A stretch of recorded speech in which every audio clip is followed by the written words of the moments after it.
Hello there and welcome back to another video. It's been a while. It feels like I should be in confession. Bless me, Father, for I have sinned. It's been 5 months since my last video. I've been waylaid with various other things, and I have to say I've made a couple of mistakes which I've been absolutely beating myself up about. More about those in a later video, as I think it's important to talk about what doesn't go well just as much as what does. But anyway, I'm back from the most recent Gardner Douglas Open Day, just held at their factory in Grantham, as they usually do, and what a great day it was. There must have been 30 Cobras and T70s there from existing owners, and certainly the busiest open day I've been to. There's clearly a huge amount of interest in their cars right now, and long may that continue. Andy, Mina and Aisha and their team did an amazing job of hosting us and keeping us all fed and watered throughout the day. And Andy gave a nice potted history of the company and their various racing heritage that gave rise to the cars that they sell today. Andy, when are you going to release a book with all the history in? I know I'd buy it, and I'm sure some of the other owners would do. Come on. For me, as usual, I got to meet up with fellow owners and builders, discussing the next stage of my build, and of course take a fair bit of flack for sitting on my hands and not doing much on the videos with recent months. Well, must try harder. I'm Unfa, trying harder, and this is my build of a Gardner Douglas 427 Mark IV.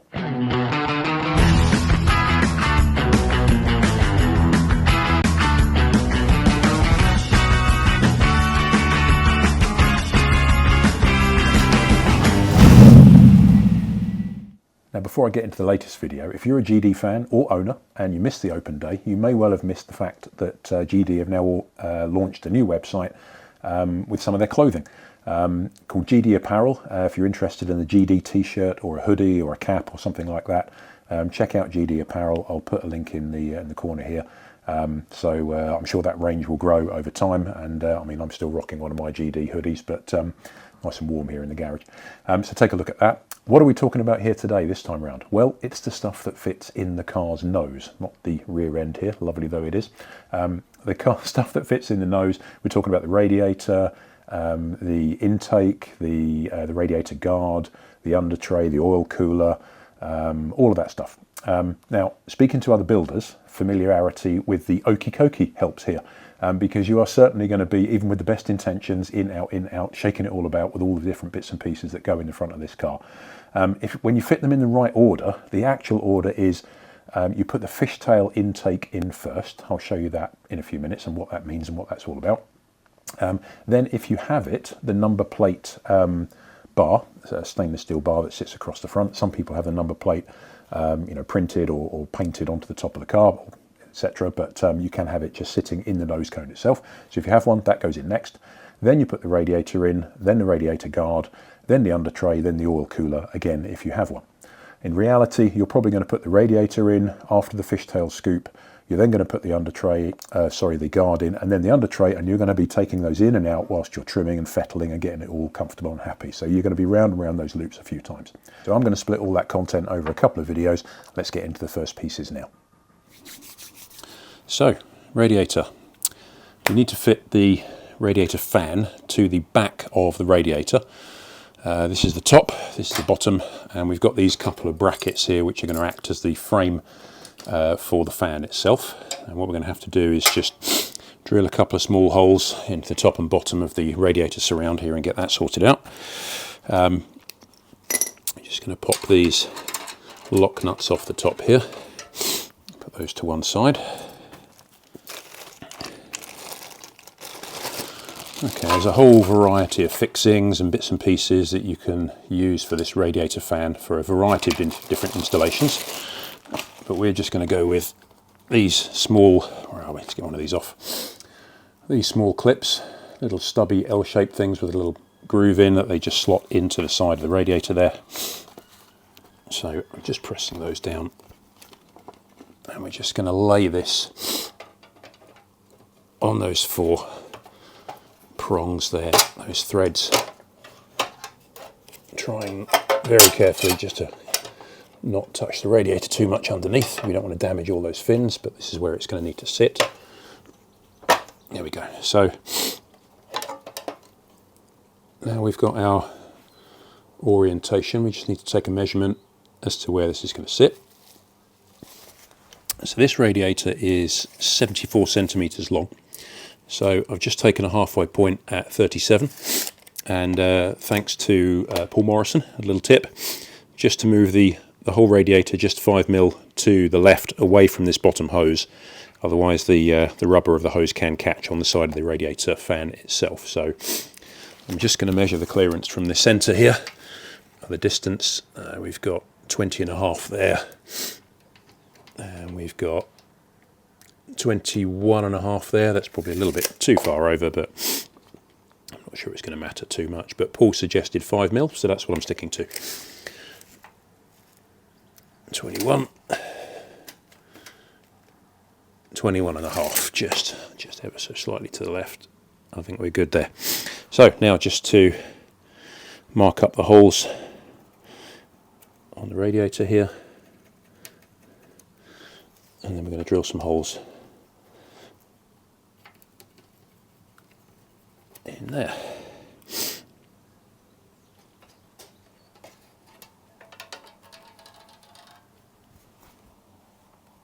So here's that radiator fan all fitted now, with the frame riveted, or rather riv nutted into the outside of the radiator frame itself. M3 screws will go through the frame supports itself, and it's obviously easy enough to drill a small hole for that there. But I actually discovered that my orbital fasteners riv nut gun doesn't have an M3, it only goes down as small as M4. So really easy, just drill the holes a little bit bigger. I went up to 5mm in here and 5mm just through the frame itself, and then you can easily get an M4 screw through here. I just dropped in a spring washer and a regular washer with it as well, so that's nice and tight. Lock nuts on there, small brackets, and then radiator frame in and sorted, so that can go into the chassis next. So next it's time to fit this lovely stainless steel coolant expansion tank. Now this is going to fit to the cross member that runs across the top of the engine bay in the front of the engine bay, just connecting the two suspension struts, which I'll show you in a second. Now the idea is it's actually come pre-installed with a couple of riv nuts there on either side of this bracket at the bottom and a couple of bolts. So we're just going to undo those and take the riv nuts off. But then we need to place this in the right part of that cross member, and then mark the holes to get the riv nuts drilled into the right space. So let's just have a look at how we're going to do that in a second. We've got a few hoses that go with this. This small one, this guy, it's actually going to fit just on the end there. And we'll use that just to orient where this is going to go. This guy we're going to cut down. This is going to go, there we go, in between this pipe and the radiator. And then this guy is actually going to sit on the other side of the radiator, on the far left-hand side as you look at the car from the front. And this is going to come up and then run into the bottom of the coolant circuit. So a few little clips, and we've got a stainless steel connecting tube there as well. So let's have a look at where all this goes. So this is that cross member. We've got one of the suspension struts here, and this just bolts in on each side, and we're going to have to take this off in a second. But what I'm going to have to do is, and I'll have to put the camera down in a second to do this, but we're going to have to pop this in here and just line this up on here. So the bracket you see on the back there, that's the closed side, the open side is the other side. We're just going to slide that underneath there and just line up that hose, so where it connects to that red blanking plate at the moment, we're just going to line that up at the back there, and then mark on that tube where we need to lay this, and then we can figure out where we're going to drill the holes. So let's crack on with that. So there's the masking tape marking that I put on that bar. Now the bar's removed. Just got it supported here with the coolant tank upside down, resting on its lid, and just a couple of bits of masking tape, just keeping the bar from rotating so it doesn't end up twisting around. And I can just hold it here and then just get a couple of pilot holes in, and I can start drilling the larger holes ready for the riv nuts.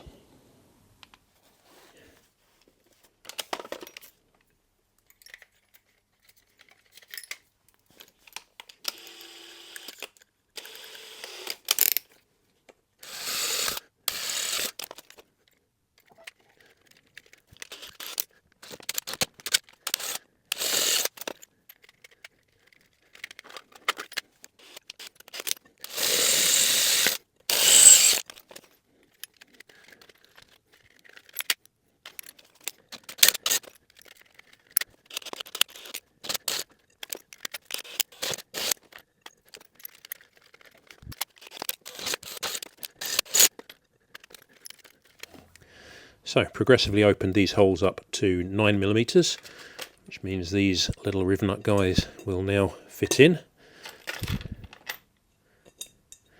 There we go, cool. So we can drop this bit of masking tape off, just tighten up those riv nuts, and then we can fit the coolant tank to this bar.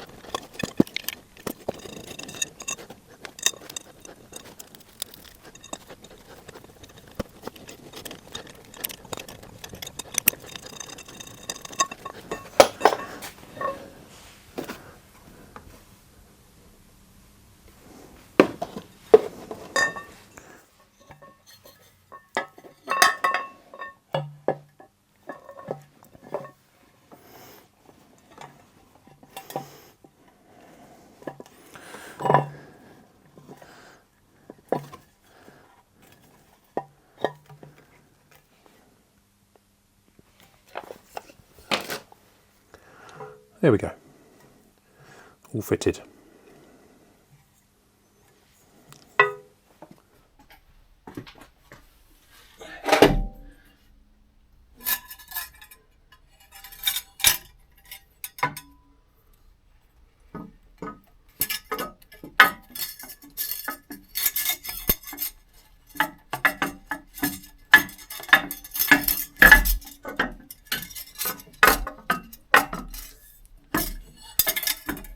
So I mentioned at the beginning the fishtail intake. This is a unique GD design feature. The intake you can see here, which rests on top of the radiator, tucked up inside the nose. GD have designed this so that the engine has the best chance of pulling cool air into the intake from sitting in front of the radiator, where all that cool air is coming into the nose cone, rather than from inside the hot engine bay like some other engines where they have a small filter on the end of the intake tube. When we see how it fits here, we'll need to cut a small notch out of the engine bay and allow it to sit as high as possible inside the nose, and we'll do this by roughly lining up the intake manifold and trying to draw an approximate outline that we can use to make our cut.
Okay, so when we look at this fishtail filter, there's a couple of ways that it seems to go together. It looks like you could put the foam in first, then this mesh on top, and then the stainless steel guard that will sit right on top. But when you think about it, and after chatting with a couple of guys on the forum, it's fairly obvious that actually the mesh should go in the bottom here to stop any of the foam from the air filter, making its way through the intake and into the engine. So this is to protect the engine. This goes in first, then the foam, and then this stainless steel guard sitting on top of the foam and just kind of sandwiching it all together. Now looking at all of this, this is kind of just loosely laid in here, and you could just press it in here and just leave it like this with the foam. I guess you could put some screws and some washers around the edge here just to keep it in place. I'd actually quite like to put just a little bit of plastic trim around the edge here just to really keep it all sealed up. So I'm going to have a go at 3D printing some of that. I'll show you how that works. Okay, so placing that mesh filter inside the fishtail, I wanted to create a tiny little border-like template to sit around the edge and just kind of really keep it solid in there. I guess you could put little screws in there and washers and things, but I quite like the idea of just popping in a little filter sort of guard thing around the edge just to keep the wire mesh in place. So I snapped a quick picture of the fishtail, and just to try and get the angles basically, so I could pop this into a 3D package and try and draw around it. So if I pop into Shaper, this is what I've done so far. So I've really just used one of the tools in here just to draw some straight lines around the edge, and then what they call the spline tool to draw an edge around this curved corner here, and then just joining it back up so we've got a basic shape. So once we've done that, we can then start getting into the 3D side of things, because this is just a 2D sketch at this point. So we're going to get rid of that. I'm going to take this image that we've got in the background there. I'm going to delete that. Let's take a look at what we've got here with this 3D shape. So now I'm going to try and actually give this a bit of depth. So we're going to grab hold of the front side, and then we're just going to drag this out. We can make this huge. I'm just going to make this 0.2 centimeters, so 2 mil thick. Then we want to create a shell. So we're going to select the front and the back.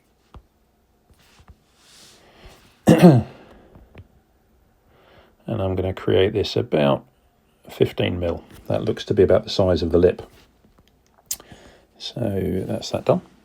And then the other problem I've got is that my 3D printer will only print something 25 centimeters long. So I'm printing this in, to start off with, 2 sections, and this would be 31.5-ish centimeters long across the top edge, across there. That won't fit in my printer unless I print it diagonally, and that will create a load of waste. So what I'm going to do here is actually slice this into 2 pieces, and then we'll end up printing 4 pieces to print the whole thing. So let me just show you how I'm going to do that. So we're going to take what they call construction plane. There's loads of different ways that you could do this, but I'm going to try this.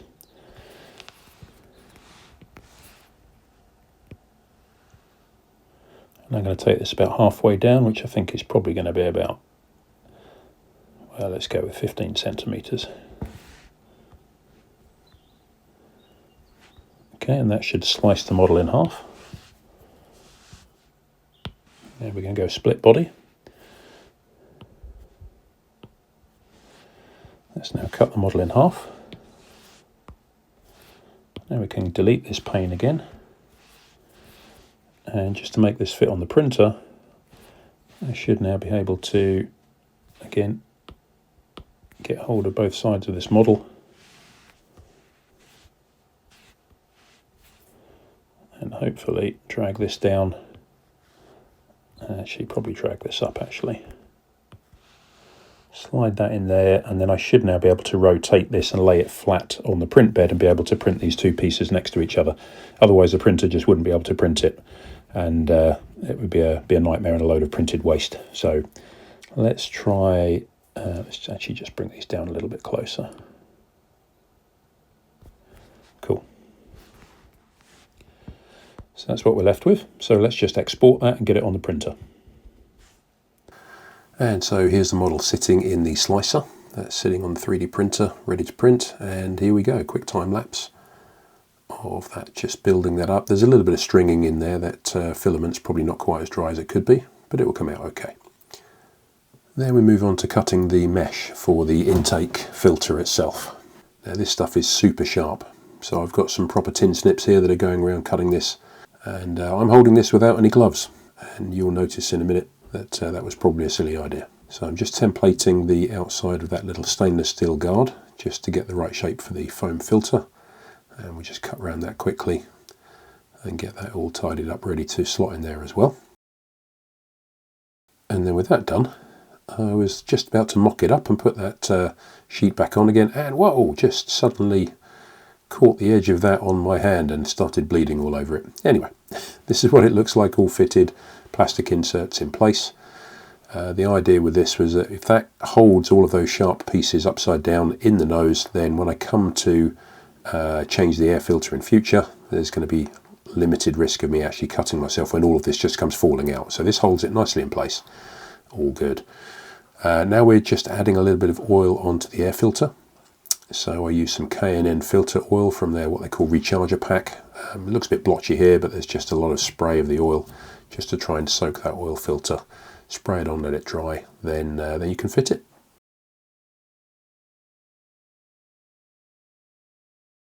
So just laying that on the top, as so. Take those gloves off because they are absolutely covered in oil. Just get that stainless steel cover back on the top there, just screw that in place. That will keep the foam filter in place, and then it'll all be tight enough ready to fit to the car. And here's a final look at the air intake. It was all beautiful chrome. I've covered it in some of that gold heat reflective tape, just to try and keep as much heat out of it as possible. It's not really easy to see it there, but another one of those tapes from Funk Motorsport.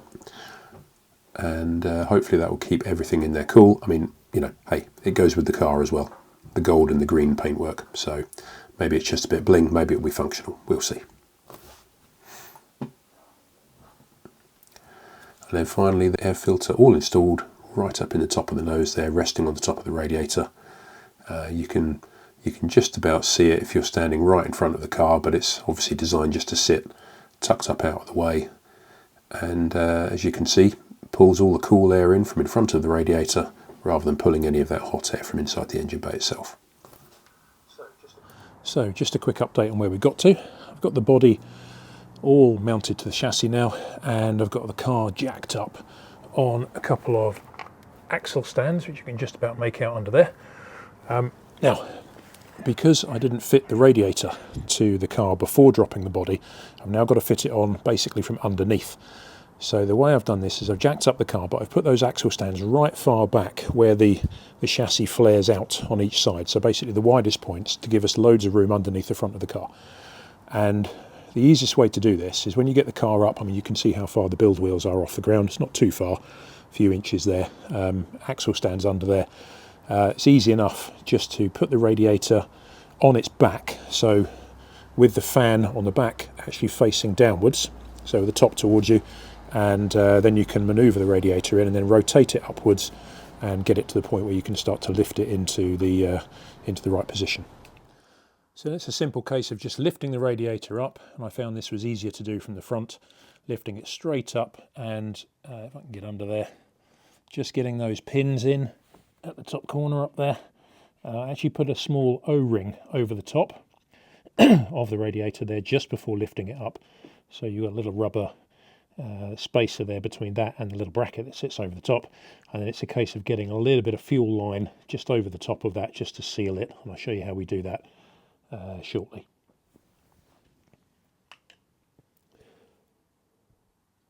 So with the remainder of a little bit of that air hose tubing, it's arguably a little bit too small, but you can actually take a couple of offcuts of that and a couple of M10 washers, and I think that will probably be enough just to top off that radiator and those couple of little spigots on the top. So I'm just going to try and fit those on, see how that works.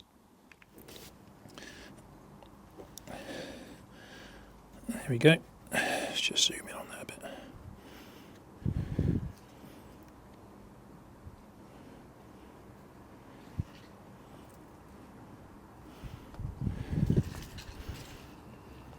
There we go, hopefully we can see that. So we've got a little rubber O-ring, the bracket, M10 washer, and then that little piece of plastic, little piece of washer tube on the top there. Really tight fit, but it works and it seems to hold everything in place, so sorted. and onto the radiator protective panel. This is a lovely piece of laser cut stainless steel.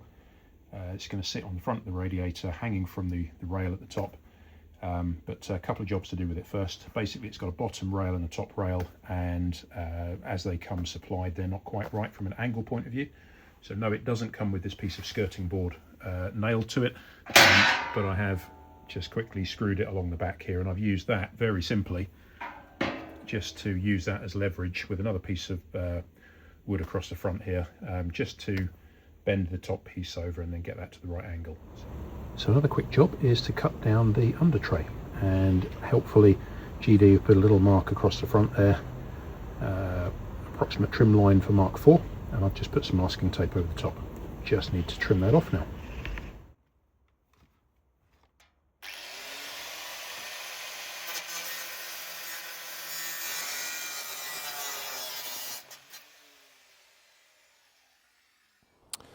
So just about done with the under tray now. We've got a couple of slots at the back there so that we can slide that underneath the radiator and use those existing fixings to hold this in place. And we've got 1, 2, 3, 4 holes there for the radiator guard that sits in front of the radiator. I've drilled those as 5mm, ready for some M5 bolts later. Then we've got similar 1, 2, 3, 4 holes through there again, 5mm, ready for the oil cooler to bolt into the bottom there. And then finally, as I mentioned before, I just had to trim these to give that a slightly better look inside the car, as this fits to those interior body panels. And then after cutting all of this down with a grinder, we had some horrible bird edges on here, so I've just used the trusty bench grinder and a little bit of a manual hand file just to deburr all of that and just smooth that off a little bit. Now, it's been in and out of the car several times, so it's absolutely scratched the buggery, but I've already decided I'm going to powder coat this. This will be nice and black, and that should finish it off nicely. I'll get that over to powder coat, and then that can be fitted for the final time. So there we go. After that rather scary bit of cutting there, simply because I don't have enough room in the garage to chop this down properly, and my Black & Decker workmate is buried in the shed somewhere. Pop it on the wall, give it a quick cut. Probably a little bit dangerous, but we're there. So we've got a nice smooth edge across the top here. I've just given that a little bit of a rub down with some very quick sandpaper, but let's see whether or not this fits now. So there we go, that's the end of another video. That's covered the fishtail air intake, the radiator, the guard and the under tray. Next time we'll be looking at getting the oil cooler and the air horns in, just to finish all of build work around the front of the car. We've got all those bits and pieces powder coated, so they'll look really tidy when they get in the car. Don't forget to like and subscribe. Until next time, thanks for watching.